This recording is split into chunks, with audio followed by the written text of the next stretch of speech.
Good morning, good afternoon, good evening, traders. Alexander, how are you? Thank you for your greeting, Richard. Austin, nice to meet you.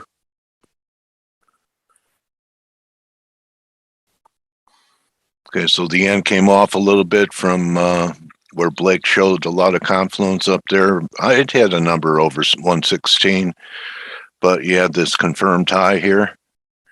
And Blake said, wait for a pullback. So we've gotten that pullback.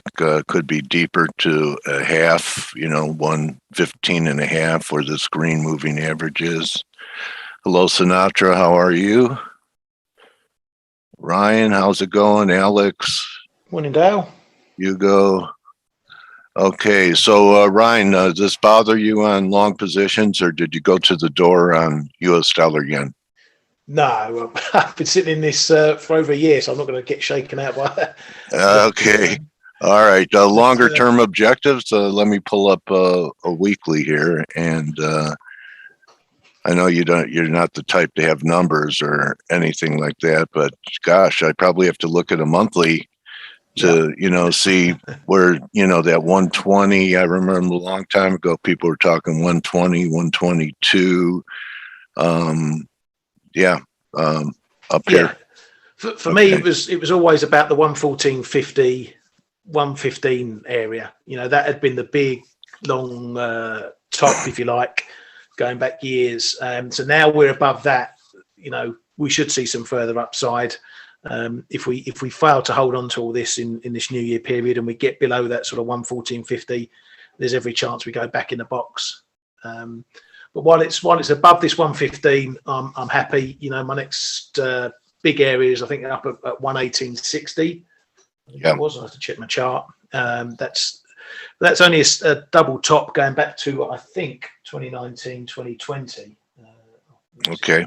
Yeah. So I mean, this looks like that we had a breakout quite some time ago.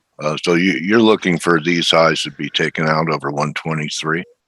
Eventually, yeah, that'd be very nice. Obviously, 120 is going to be the big psychological level, but it's what it's like with trading. It's steps. So it's 118.68, which was actually going back to 2017, 2016.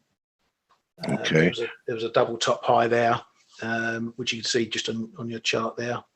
Okay. But for intraday, we're walking in lockstep with yields at the moment. There is only one story, and that's what's happening in yields. I stuck a chart up in the chat room this morning, just showing that significance. Just going hand in hand. If you overlay the dollar yen chart over the 10-year bonds, Yeah, they're very tightly correlated, and this is something that finally took notice of yields breaking out. It didn't Monday when the move started, but certainly did yesterday. The NASDAQ, all the mega cap growths were pressured. It was like two different markets. NASDAQ doing that. S&P is pulling back, but not even close to 45 to, turn it negative. We did make a new high with divergence in the S&P. So NASDAQ definitely trading to a different drummer. Yeah, right here. It could just be some early year rotations, when some firms finish off their end of year, they book their profits or whatever, then they set up for the new year. Where do they want to put their money? Do they want to take it out of the NASDAQ, put it into S&Ps, spread it around, put it into bonds? We get all these jockeying for positions at the start of the year, everyone placing their bets, if you like, for the year ahead. So it's always a tricky time this first week. The banks love it. The cyclicals take higher yields as recovery, and people who are saying that NASDAQ stocks, I forgot who I was talking to. I think Adam Budden said that a lot of crypto guys, when they go to cash, they don't go to cash. They buy the mega cap growth as a safe haven trade. And, I pulled up an Amazon chart and I said, I don't know.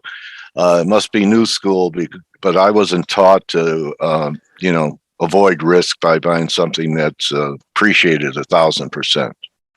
Yeah, buying at right? the top. So, not the wisest strategy, is it? Yeah. So we have the gold up.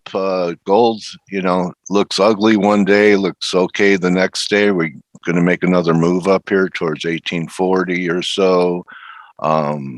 Euro is trying, and cable, is running into a little resistance up here at this 35.5 level. You have upside targets there. I know you like cable. Yeah, well, again, getting above 135 is a big historical level. If we're looking to build there at the moment, get that, and we can push on up to 136. I think there's some big levels around 137, 137.70. But above 135, you're going to get that. You should get that push up to 138. Maybe if the Bank of England does get a bit more hawkish, we're going to be challenging that big 140 zone again. Okay, and Aussie, I thought was going to roll over, and it's bouncing back here. I took a shot at it up here today, and risking about 60 here. So commodity currencies acting okay. Yeah, so far, but under here we have problems, right, Ryan? Yeah, definitely. I mean, this is another long-termer I'm in, playing against the RBA. They're still sticking to their 2024 rate hike call, which is a load of cobblers. I've been long this, so I started buying it from the 75s. I remember. Down to 70s. My average is 72.56, so I'm 2 pips off at the moment. Okay. And I guess the big debate still on OPEC met yesterday, and we're still, at a lower peak in crude. I have a hard time wanting to buy it here, and but hasn't rolled over yet, even with weakness in equities. In fact, that was also part of the strength in the S&Ps yesterday, where a lot of people love the oils going into 2022 as like one of their best trades for 2022. It's possible, but I mean, do you think that it's being affected a bit by the virus situation? Travel's still in a bit of a slump. We had UK travel agencies moaning about the restrictions and testing. It's put a dampener on travel. That's a big pull for oil. Is Omicron peaking there, Ryan? I think so. We just got some figures, record figures, 217,000. But the hospital cases aren't sort of matching the speed at which the cases are rising. If you don't know someone that's got Omicron at the moment, then you don't know anyone. Yeah. But, I think the market's starting to look past that because the hospital cases aren't big. We've got France today. Macron, I don't usually agree with a lot of what he says, but he's putting the big squeeze on the unvaccinated. He's saying, if you're not going to get jabbed, we're not going to hang around for you. You're on your own, sort of thing. We're not going to lock down because you lot can't be bothered to get jabbed. So, if that sentiment carries across, then we're going to see a peak in the effect of Omicron on markets and economies and stuff. Okay, you guys aren't in lockdown, are you? No, we've not really got anything. I mean, some of the other countries like Wales and Scotland put in tougher restrictions, and we parted on through. The toughest is China. I talked to Adam Button, and I asked him what he was worried about into 2022, and I asked him if it was the Fed, and he said China lockdowns on the ports. I've seen some things that we're never going back to 2019 and just-in-time inventory systems. China's going to squeeze us. So I think there's a new order coming, and I think we're going to have to get used to shortages becoming worse, not better, especially if they keep locking down. I think they've got a bit better at exactly what they lock down. They shut down cities and restrictions over a handful of cases. But some of the bits and pieces I've read that they do keep the core services open. So they need the goods. They need to import food and export as well. So things like that and manufacturing. If you've got a guy sitting in a crane, he doesn't need to be in lockdown. He's sitting in a crane all day. He's not seeing anyone else. You don't get much more isolated than that. And it's the same we've seen with manufacturing over the last year or so. It's recovered stronger from the lockdowns and the virus situation than services have, because you got 10 guys working in a factory, they're social distanced or well apart from each other. The virus doesn't have the same effect. The only problem with Omicron is the amount of people who get it then have to isolate. You lose that workforce. Right. Well, as far as food is concerned, China has the biggest stockpile of grains in the world. They own them all. And they also came out with an announcement they're not going to ship fertilizer. And if you look at what happened to the grains yesterday on that announcement, that's something shy girl, besides, her work in energy. She's very bullish agricultural stocks right now. And, here's the beans. So, if we're not going to get fertilizer, it's going to be tougher to bring in a crop because that increases the yields. I guess it's going to take time to make an adjustment from depending upon cheap labor and cheap goods, which, aren't going to be there, to maybe bringing all this type of manufacturing back to the U.S. and not depending on China. I think China wants to decouple completely from us, even though it'll cause them pain.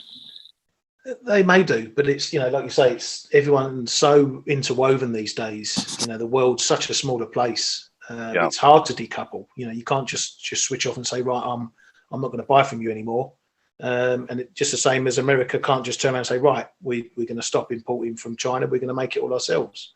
They may have to go, but that's going to take a lot of time. I mean, look how much time. In this day and age, I think it's impossible. So I think we're moving from a day of, an era of surpluses to an era of shortages. And if you think that we have shortages now, it could get worse, especially if they keep locking down ports. Yeah. So anyway, I just wanted to show the grains and what they did. They're giving back some today, but the beans bottomed under 12, and we're already almost 14. That's a monthly on it. Yeah. So just a quick one. Yeah, just looking at currencies. A couple of us have been questioning what's going on in the Swissy at the moment, because it is not budging at all. It's not even catching a draft from the yen crosses going up and the moves we've seen. You can look at either Euro Swiss, Dollar Swiss. It's beginning to smell fishy. We always know that the S&B have potentially got a supporting arm around it, but the Swissy is just not moving anywhere, and it's a bit worrying. When you watch markets as long as we do, it's a bit worrying. It's not picking up off the mat. Yeah, I had a guest on that was bearish Euro Swiss from much higher. So, and I think Greg put something up here in our Skype about that. We're in just the Swiss that we could be approaching intervention levels. Well, we were at those levels from 108, 107, 106, 105, 104. Okay, all right. Yeah, so are they going to do anything this time, or just let it happen? I really don't know. I mean, they've stopped with the steaming in. I mean, I don't think they've been intervening much at all. Even Reuters are picking up on the fact that it seems they've abandoned intervention. But they don't come piling in these days. It's more of a, just sitting there smoothing it, if you will, rather than jumping in, big clumps and big clips of buying. But it's the fact it's not even moving in line with all the other New Year stuff. End of year stuff is a bit concerning when you're watching price action. Well, thank you, Ryan. Going to bring your partner in for a bit. K-Man, how are you this morning? We got ADP in about a minute. Yes, we have ADP out in less than a minute. Oh, okay. But it's fine. Right. And I'm going to take over the charts as we go into ahead, that. Buddy. So you were next. No, Stella's next. Go ahead. Get in line. There's a queuing system. It's like the port. It's like the port jam. It's like Woodstock. We're like the Woodstock of FX. I'm still half long dollar yen of what I had. Looking to reload around 115.5 with a tightish stop. I offloaded some yesterday on the move above 116, but that's basically all I've got besides my long-term silver. So you also have a nice pie I saw on Skype. Was that your pie that you cooked? For A pie. king steak? Oh, yeah. Cake or a pie or? Okay, tomorrow. Oh, all right. All right, here we go. Oh, 807. Seven, Wow. good data. That So is look at the big. dollar yen's popping on that data. I think a lot of people were looking for a miss here. You know, so if yields start screaming higher, I guess that means the Nasdaq's going to continue to roll over, which it is looking pretty heavy here. What do you guys think about that data that just came out? Wow, Look at the euro dollar. We had a 2 pips move. GDP report that the December service providing jobs were up 6%. Yeah, euro's having a little. I mean, euro's not doing anything. And you know, we had some hawkish comments from the ECB a little bit ago, so you know, I think that's just going to keep the euro kind of sideways. But this dollar yen, you know, really big pivot off the 115.50 level. It didn't quite dip to 115.50. We were looking at 115.55, but still, you know, the fact of the matter is, hopefully nobody was chasing it long above 116.25 yesterday, right? That was the point. When, you know, you see this and, you know, you're knocking your head up against resistance, you want to be a buyer on dips. And hopefully some of you guys this morning picked it up on a dip. So congratulations if you did. So let's hear what your thoughts are regarding the data, because again, I think a lot of people are fearing that the jobs data is going to start to weaken a little bit. And then, you know, people are going to have to shift expectations of the Fed. But that doesn't look to be the case. So, you know, K-Man, I know you were about ready to talk when Dale was meeting with you or was asking you a little bit earlier. So, any thoughts here? No, I'm still same. We all look at the 115.5. I showed a picture on a chart on our chat room. There's a couple of support lines a little lower in the 115.20. So if we ever get a stop run from the weak longs below 115.5, I wouldn't be surprised if we see that, just to clean out maybe a few weak ones. To me, it's the 115, 20, 25, 30 that really should hold in the very short term.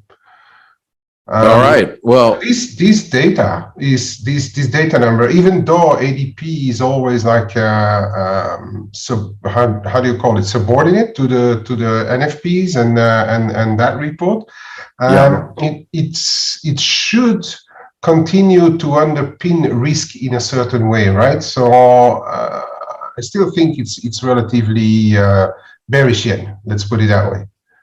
Report as well, just knowing that. Well, that, you know, that makes a lot of sense. I mean, you know, and it's bullish risk, and at the same time, it's, you know, bearish bonds, bullish yields, which should keep some pressure on the downside pressure on the yen. Now, let me ask you this: at what point? Because I think Stelios would probably want to jump in here. Nope, at what point, I'm kidding. Go on. At what point are people going to be more, you know, looking at this rise in yields as a factor for stocks?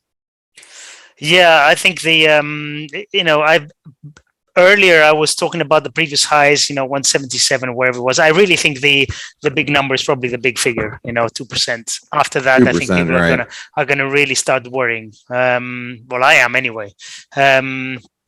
But as I said, you know, as I said before, this number ADP is not as reliable, let's say, as NFP. I tell you what, if NFPs were this strong, we would have very different reaction. And you're seeing like metals barely moving, and yields again barely moving. So the market's waiting for Friday.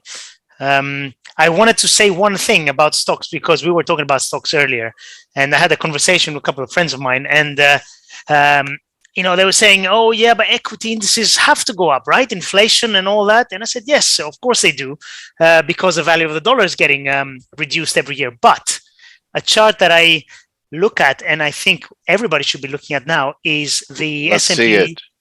I don't have it here, unfortunately. I was looking at it earlier, but it's very simple. It's the S&P dividend yield, and that shows you how, you know, in terms of valuation, you know, dividend yield is a very powerful tool, where we are. And the all-time lows were in 2000, just before the dot-com crash at 1.1% or something like that. The average is something like 4.5%, and we are at 1.2 something.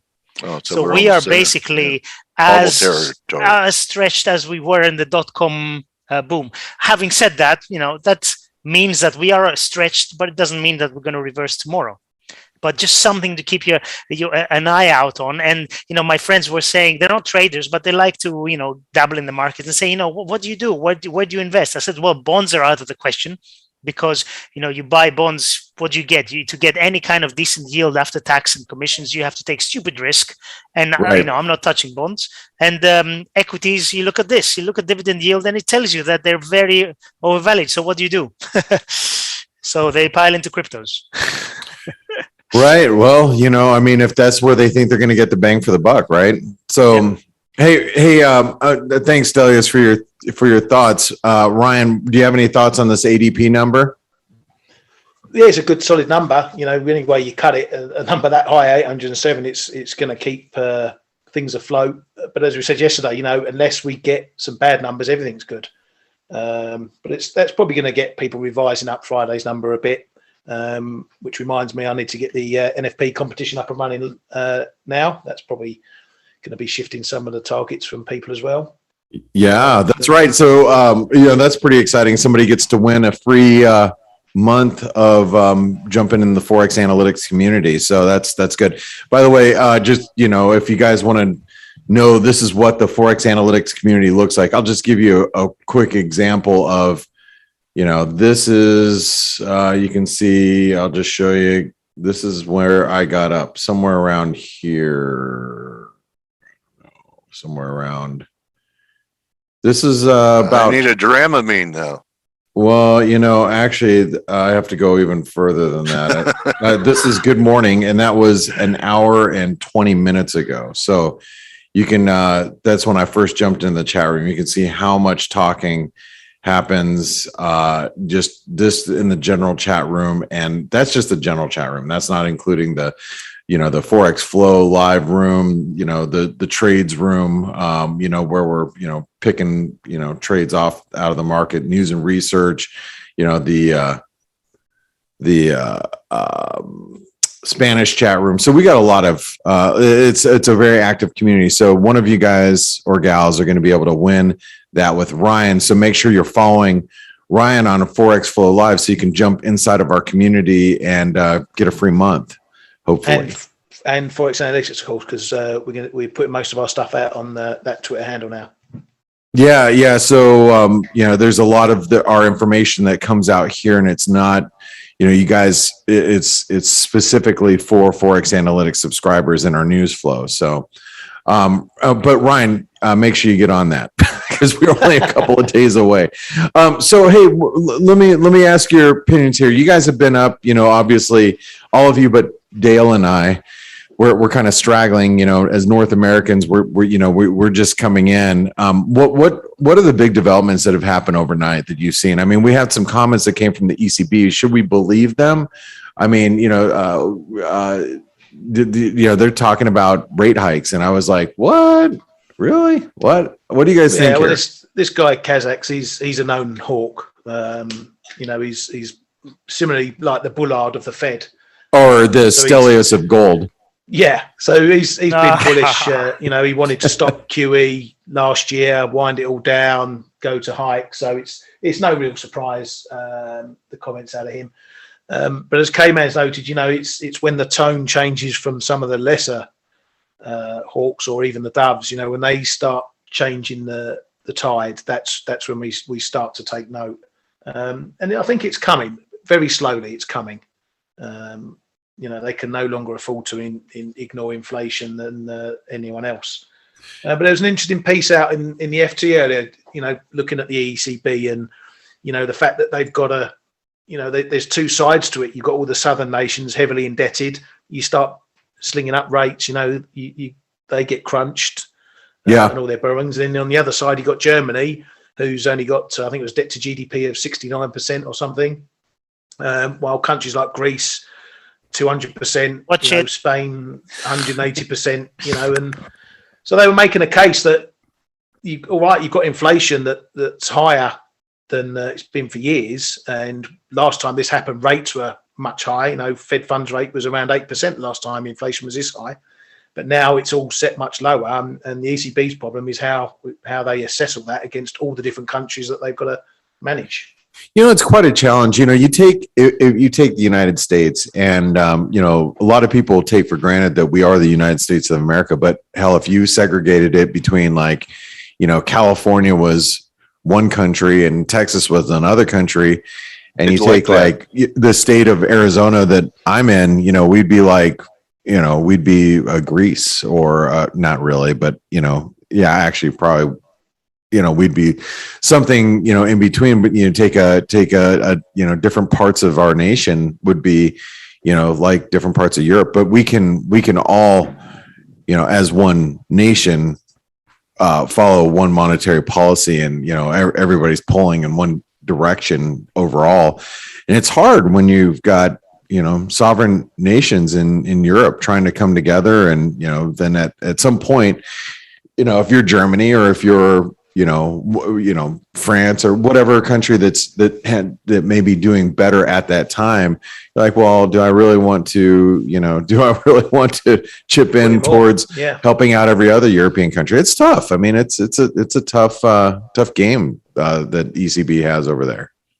I think with the precedent that central banks have made now, I don't see why they couldn't tighten, obviously not in a major way, but help out countries like, you know, Greece needs to issue another bond, whatever, and the ECB buys most of it.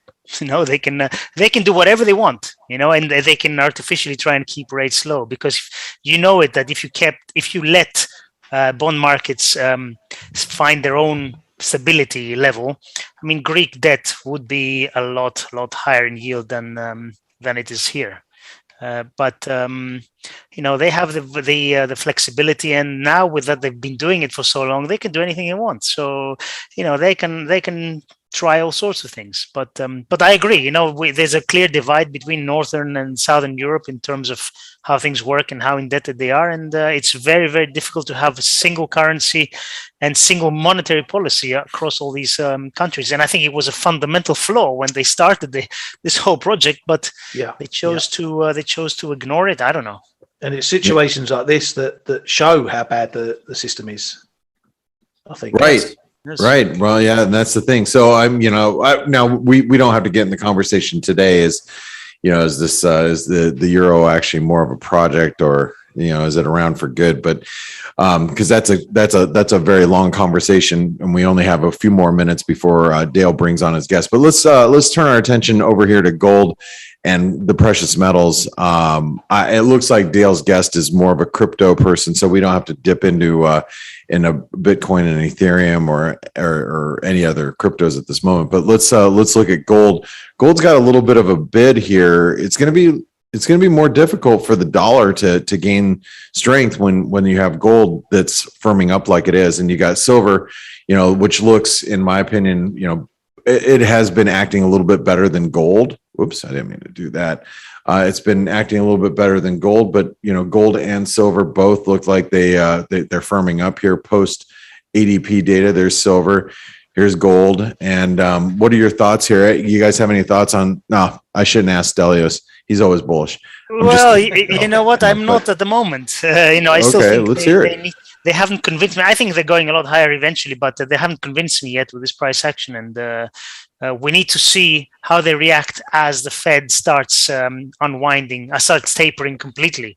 And it's the next 2.5 months. So, but for now, I don't see any breakout. I don't see any technical development that's going to change my mind for the short term. For the medium term, you know my view. Well, you know, we got, like I said, we have, you know, silver and gold, they're picking up right now, at least intraday. One of the other things that I also noticed, and this is, you know, I don't want to get into too deep of a conversation here, but, you know, we were looking for a reversal in crude, you know, as we you know, developed this Gartley pattern right at the holidays here, you know, and crude's really just backed up into some pretty, in my opinion, some pretty key resistance. This is a previous channel we've been following for basically a year. We're, you know, nudged up the underside of that previous channel. We hit it here. We're basically on it right now. And remember, trend lines are not perfect, and they're, so you can adjust this slightly just to say, okay, we're pretty much there. We're basically just nudging up against that trend line, moving up towards $78. This is some pretty good resistance here, but if we break out and you see, gold and silver break higher, I mean, hell, you even got copper looks a little bit better today. We could see another run higher in some of these commodities. So just keep that in mind, because that could have a bit of an effect on, what's happening in the rest of the, especially in the currency market. But guys, any final thoughts before we go and let Dale take over with his interview? Not really, no. There's your answer. Bueller, and no, that's We've it. said it all. We said it all. That's it. All right, hey guys, make sure you guys take advantage of the $1 trial for ForexAnalytix, so you can join our community, get involved with the trial, because we have a special pricing that's going on this weekend that happens once a year. When that happens, you do not or will not get the trial, so you might as well take the trial today. So get in today, and then you'll get the better pricing as it's released this weekend. So, Dale, thank you very much. Stelios, K-Man, Ryan, and that's it. Thank you, Thank team. you, guys. Everybody. Have a All great right, day. nice work, everyone. All right, so here we go. Cheds, welcome to F.A.C.E. I'm really looking forward to meeting you and having a conversation. Good morning. Good morning, Cheds. It's a pleasure to meet you. Appreciate you taking time to be with us today. Oh, it's my pleasure. It was nice of you to reach out. So I want to say thank you for that.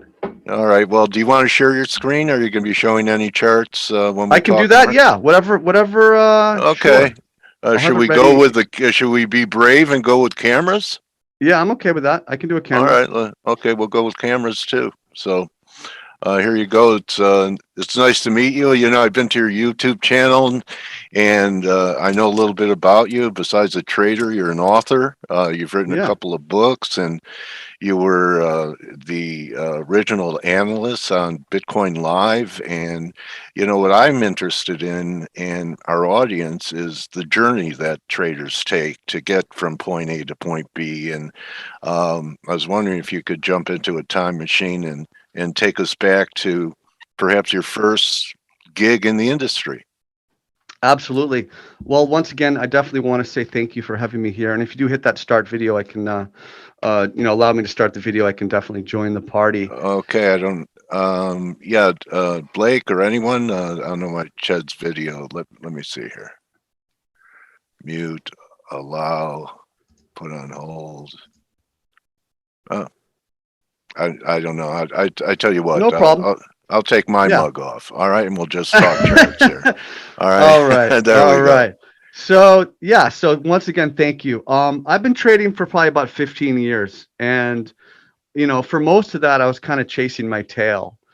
And in the early part of my journey, I didn't really have a plan. It was a lot of the buying the pump and selling the dump. It was reactive trading. Yeah. And through different markets, I actually started trading legacy markets. Because it was like, I want to trade Apple. I want to be a big boy stock trader. So I started trading the real markets, but I did horribly at that point. And then I shifted over to the OTC penny stock market in like 12 and 13, and then there was the big marijuana stock boom back in 2014, and there was unbelievable liquidity in that space. And so I had some success, and actually had some huge winners. But the reason I had those huge winners is I didn't know any better, and I just held on to stuff, and I didn't know how to take profit. And I had these huge winners, and then those huge winners turned into huge losers. So I rode some trades, all the way up, all the way down. I got some great experience. Yeah, and it was frustrating. A great hold is really the toughest thing for me too, Cheds. Long-term hold, it's great to call a move, better to trade it, but the toughest part is the hold, because you say, well, I could get out here and recommit on a pullback or sell the next rally, and you turn your head and then it's gone. What's your self-talk to stay in a trade? Someone once told me, and I think about it once in a while, they go, Dale, well, if you are not willing to reverse that position, walk away. So, the way I approach it, I think about a thesis. And, when you enter the trade, you need to have a well-defined thesis because that allows you to exit the trade with minimal loss. So your thesis is your reason you're entering the trade. The price is holding this moving average. So, maybe I'm more of a swing trader and I'm entering a trade because the price is above the 200 moving average and it keeps bouncing off of it. So, I enter there, and as long as that's holding, I can, in theory, hold on to the trade. Profit taking, there's a lot of strategies. You can use a trailing stop loss where you move it up and you lock in a certain amount of gains. I'm kind of risk. Do you take partial profits? Absolutely. I do take partial profit. And if I'm doing, I often have multiple positions as well, kind of in the same play, which allows me to kind of stagger those stop losses at varying levels. So I always kind of keep a little bit of a piece. Rather than kind of doing the whole thing. So, that goes into the concept of kind of scaling in and scaling out of your position, being more adaptive and more agile as you do that. But I'm risk averse. I don't like the whole. Yeah, go ahead. I was just curious, because I asked this question and I'm curious what your answer would be. How many years did it take you to make breakthroughs and become more consistent, not necessarily, becoming rich, but, having confidence in your trading to know that you could pull enough money out of the market to live on it? At least 10 years for me. But I can tell you it would have been a lot sooner if I had started reading textbooks earlier in my career. And it really wasn't until I started to study classical charting. And then I went ahead and I did, especially CMT. I passed the CMT level 1. I'm studying for level 2, and that just allowed me to really understand trends and to I realized I was playing against the trend. I kept trying to guess a bottom, and I kept trying to short the first shooting star candle on a strong uptrend. I kept kind of stubbing my toe. So it took me many years, and it really wasn't until, like I said, I started to study textbooks and to understand trends, understand momentum, and defining my risk. So it took me a long time. The only thing we could control, risk. That's it. The only thing you can control. And like controlling yourself is really hard too. I mean, you can be great at identifying chart patterns, but if you can't identify your own emotions, your own feeling, like one thing I talk about is if you enter a position and you immediately feel uncomfortable, then you probably have too much money in that play. Right. Yeah. So it's being mindful of yourself and your own kind of your emotional needs and your own risk threshold. Is that in your book, the 50 lessons? Yeah, that's in the lesson on emotional mindfulness. And a lot of these lessons just came from like things I realized about my own trading and all these mistakes I kept making. Even stuff I was doing like self-punishing. I'd be in a trade and I'd know like it was a bad trade, but I held on, hoping I would take a loss so I could hope that I would learn the lesson, like trying to punish myself so I wouldn't, doing all these weird emotional tricks with myself. So it's, these are all mistakes I made. And, the book is trying to, help other people avoid having to go through everything I went through to get to where I am today. That's a great mission to help people avoid the landmines you've stepped on. Although most of them will have to step on them themselves for it really to, mean something to them. You could read things, but going through things, living through things is what makes it more indelible, doesn't it? Yeah, 100% right. It's 100% right. When you can personalize it and look to it, with your own experience, that's when then the lesson really starts to stick. Since you're a writer, were you journaling? I do journal. You still do? Okay. I still do journal because I'm still making so many big mistakes, and I'm trying to push myself to learn new markets. And you never really, hopefully, you really never stop learning. So I do still journal. Absolutely. Okay, so why don't we talk a little bit about crypto? It almost looks like a head and shoulders top to me, but you've identified this range that we're in, the this kind of rectangle here. Sure. If we break down here, what are the implications back to the lower band, or are those bully bands that you use? So we're at a really interesting pivot point right now because, and one thing I always like to say is a true chart technician can articulate both the bullish and the bearish thesis, right? No blind spots. Great. That's a pearl. And so what I see right now is I can draw you a weekly chart with an ascending triangle with a pretty clear horizontal resistance, with that up thrust in November. And then I can draw the rising demand or the rising hypotenuse. I give you an ascending triangle with a measured move to 100K. Yeah, that's right. I can also give you a head and shoulders top developing with a trigger level with like, right around maybe 42, 43K. And I can give you a measured move down to the weekly 200 moving average at 19,000. So it kind of rests in this key moving average for me in the weekly chart, the 50 period simple moving average.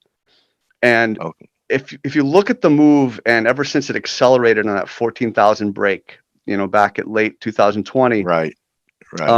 It's held it.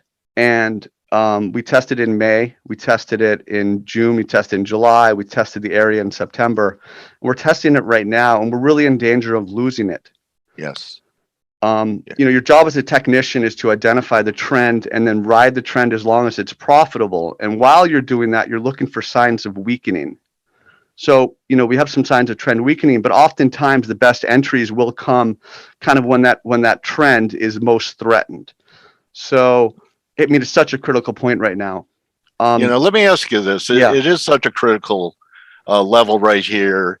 And I'm curious, because of the growth of the crypto industry and everything, if this could, everyone's trying to identify it as Bitcoin an inflation hedge? Is it a risk off hedge?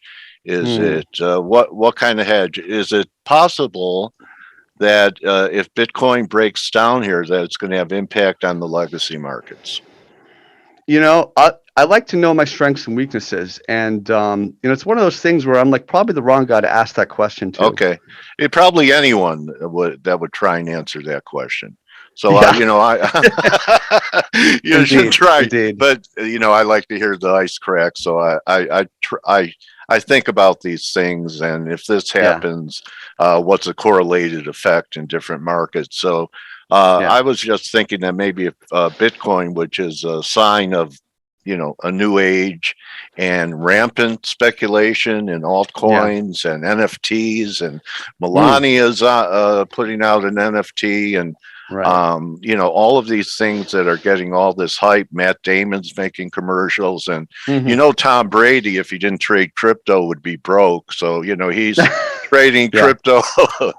So it makes me think that it might be set up for a cleansing because of all the hype. And I'm wondering if that would spill over into legacy markets in some way as to risk off. Some people try and say that one of the reasons gold hasn't performed is because the new generations, the millennials, they go, well, why would you want to rock? Why would you could? This is more portable, and the government and all their rationales for it. Do you believe that crypto siphoned off money flow from precious metals, and that's why up until recently they haven't been performing? Yeah, I feel like that's pretty well agreed upon. And I believe there's a chart that came out in the last day or two. I saw like JC Peretz from All Star Charts tweeted it out.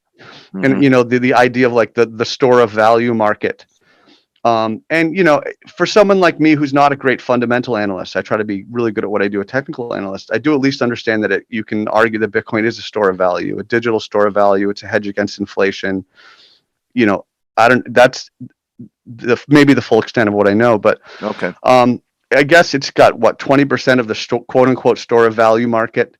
So it does make sense. I definitely and there's the idea of risk on and risk off, and definitely people are using Bitcoin as a hedge, and I think it's true that it's taking away a little bit of the limelight from gold, no doubt. And that's why Peter Schiff's jumping in there, and he's trying to straddle the line and kind of pretending to hate Bitcoin, but he wants the interactions from people on Twitter who are into Bitcoin, and he wants to still kind of be involved in the conversation. So I think they kind of go hand in glove right now.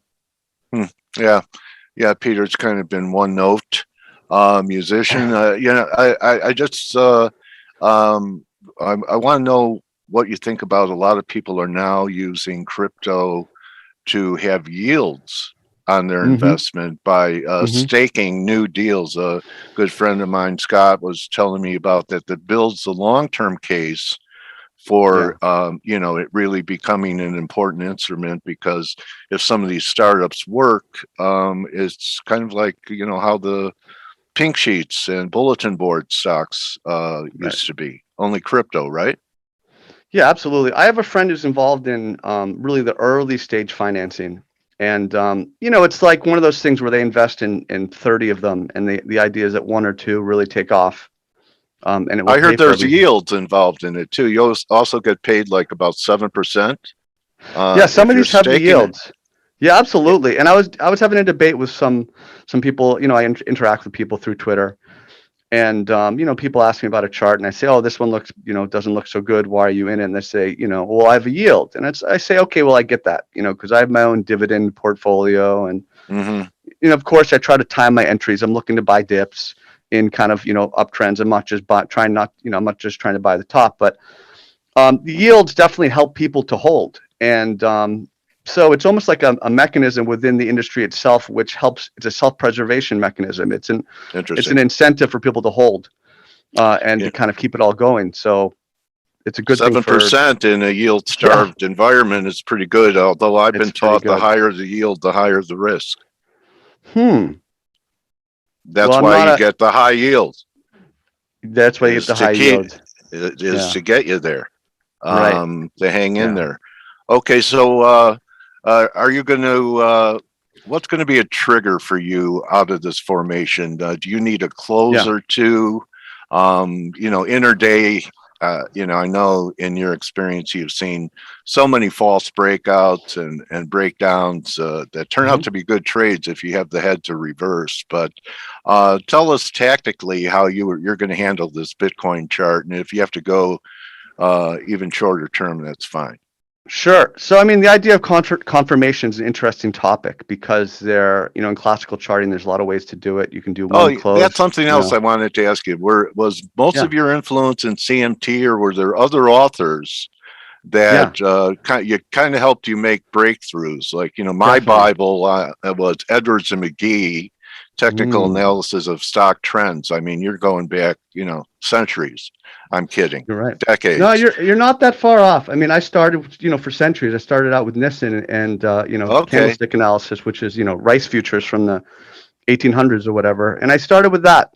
And then I went to Schaubacher and, the quote unquote Bible or whatever of technical analysis. And that, reading those two, really got me going. It just opened my eyes and really made me want to kind of learn more and practice more. So it was Nissen and Schaubacher really got me started. Okay. Yeah. Schaubacher is interesting because he takes a different side on head and shoulders formations. They can be continuation formations. I was taught that they're reversal formations, but I've seen them work. I've seen them work as continuation formations as well. It's interesting. I think there's sometimes too much focus on naming a pattern and rather than just price relation to key horizontal support and resistance, because really that's all that matters. Keep it simple. You keep it simple. And that kind of leads me back to answering your question from a moment ago about how I'm dealing with the Bitcoin range. And I think we have to look at clear levels, and you think about momentum and, the broader trend, it's a primary bull trend on Bitcoin. And we're clearly in a secondary corrective phase right now. And the question is kind of when that, either will continue or reverse. And one of the things you want to do is listen to the price, and you want to kind of look at the most obvious clues. You don't want to mess around trying to get too complicated. You want to look for the most clearly defined levels and use those levels to structure your risk. And, right now you've got a very clearly defined top of this range, right around 52K, and the bottom of the range, right around 46,000. And, Okay. for me, if I want to be a bull, I want confirmation. So to be a bull, I need to be above 52, but I'm thinking more, 53, 53.5. We had an attempted head and shoulders reversal that failed November 18th through December 3rd. And you had the invalidation on that right shoulder break right around, 55.5, but the head there was 53.5. So I take the head right around 53.5. That's the bottom of the consolidation cluster from August. That's near the top of the macro lower high from September. It's a big zone, really 52 to 53.5. I want to clear that zone, right? I want to clear that zone. I'm above the MA50 in the daily. That would let me feel like I can be comfortable to get some risk, to kind of really, would suggest to me bulls are kind of, picking things back up. Okay. Downside, if I see a clear break of 40, this 46K zone, I'm looking right around 40 to 42K, because that's been a really big level in the daily chart. The highs of January, lows of February, and the highs of the 80-day rectangle from May, June, July. So I'm looking at these key horizontal levels. I'm not drawing diagonals and trying to base my trade on a diagonal throwback or something like that. I'm really trying to focus on clear horizontal levels. And I'm gonna let that guide me. One thing I would look for, though, if I wanted to go long, is I would look for a spring, what's called a spring, right? A false bear break, where you have a really well-established horizontal support level, which is broken and then recaptured, and that would be doesn't close under it. Yeah. Doesn't close under it, and it's recaptured. That would be a great entry potentially. So a really quick sweep to like 42K, and then boom, back up above 46K. Now we're talking about something. So maybe I'd look for that. Okay. That's pretty interesting. We were having a discussion about crypto being still embryonic, because you could go back to 2000. And Amazon peaked at $80 and went down to $2, and then went to 4,000. So, we were drawing comparisons that, maybe Bitcoin is like Netscape, which was replaced by Google. Are you on the lookout for up and coming stars in crypto that may replace the old guard that got the whole game rolling? I leave that to others, my friend. I'm just price. I'm price. Yeah, you're all right. And I'm terrible with fundamentals, but I do understand the scarcity of Bitcoin. So I know that's kind of what it has going for it, the first to market, all that good stuff. But I'm so bad at fundamentals. I believe everything will flow through price. If what you're telling me is important, I'll see it in the chart, because I'll see that price relationship with support and resistance and momentum. So, and I tell people, and when I teach, I tell people, listen, you may have a better way, but I'm going to tell you what I know and what works for me, and hopefully that will help you kind of with your method. So, well, if you're a price action trader, why have you chosen Bitcoin to trade? And is it only Bitcoin? Go ahead. Oh, no. I trade anything with volume. And I do a lot of, on Twitter, I try to cover anything that's topical, anything that has action, because I'm trying to help out other people, and it helps me. It's symbiotic. I'm trying to grow my account. I hold Bitcoin, I hold Ethereum, and then maybe for about 5% of my crypto portfolio, I'll trade. Right. I see. And I'll trade whatever's hot. Luna right now, AVAX, Sol recently, just anything that's an uptrend. I'm looking for an uptrend, and I'm looking to buy a dip in an uptrend, a clean throwback. I'm looking for something like that. I'm looking to short kind of a weak altcoin that just had a bounce, something like that. So anything with volume is what I'm looking for. Anything, it's like if I'm going out to the club with my friend. I'm looking to meet a lady. I want to find the club with the most people, so I have the best chance. So I'm looking for volume and liquidity. Okay. And if you get rejected by that lady, how do they treat your stops? Well, go ahead, say you don't trade with stops. Oh, I definitely trade with stops. My stop is my thesis. When my thesis fails, I'm out.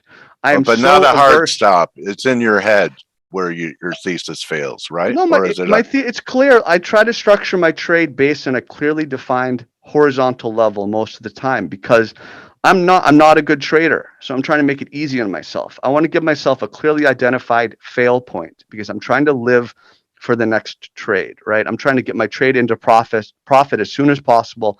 I'm trying to move my stop loss into profit as soon as possible. I want to get rid of my stress. I want to get back to playing basketball and gardening rather than watching, the 5-minute chart because I have some money in it.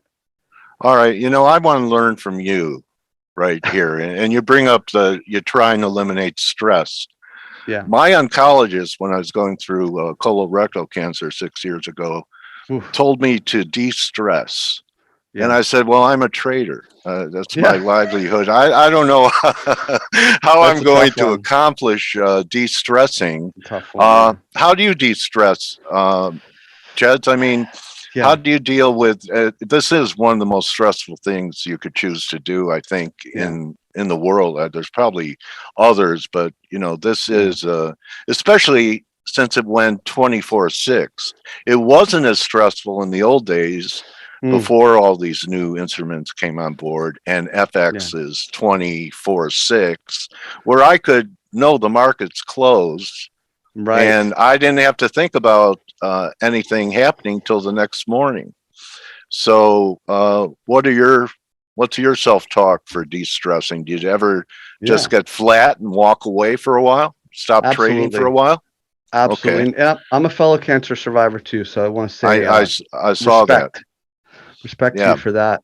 I define my risk if possible. That's kind of the central point. I define my risk. You can't eliminate stress, but I try to do it. So I walk away. If things don't work, I really am good at trying to monitor myself. And if I feel myself being negative, I know that my trade's not going to work out. I feel myself being negative. I know the trade's not going to work out, so I walk away. And I just go play video games, or I'll go shoot basketball, or I'll go do something else. Can you dunk? Can you still get over the rim? No. Forget about it. No. Someone just commented on my thing about de-stressing. He said, I think your surgeon would argue he has more stress than you, coach. Yeah. Tell me about it. I'm sure. With us, it's just money. With them, it's life and death all the time. So, I try to be thankful. I try to practice it. I try to be appreciate. I try to appreciate kind of what I have and the opportunities I have in life. So I try to put things in perspective. After fighting cancer, like I don't take anything for granted anymore. And every day is a gift. So I try to put that all in perspective, and that's helped me. I've been really lucky in life, so that helps me kind of deal with the stress too. I have good friends, good family, and all that. So everybody's different, Some people, it's harder for other people to deal with stress because maybe they haven't been as lucky as I have, perhaps. Well, I think everyone could find something to be grateful for. If you're just walking around. I was at a doctor once, and some lady I said hello to, and I said, "How are you?" And she said, any day staring down at the grass is a good day. So absolutely. Yeah. And my tagline is don't just count your pips, count your blessings. And I think everyone can find something to be grateful for. And I'm grateful that you granted us an interview and came to, share your views and your experience as a trader with us. And, why don't you show our audience your books or your YouTube channel or where they could find you and follow you? That would be fine right now. Awesome. Do you have that up, or what's the? What do we need to do, I do. So I'll take the screen. Okay. Yeah, and so here. Okay, so I have. Move this.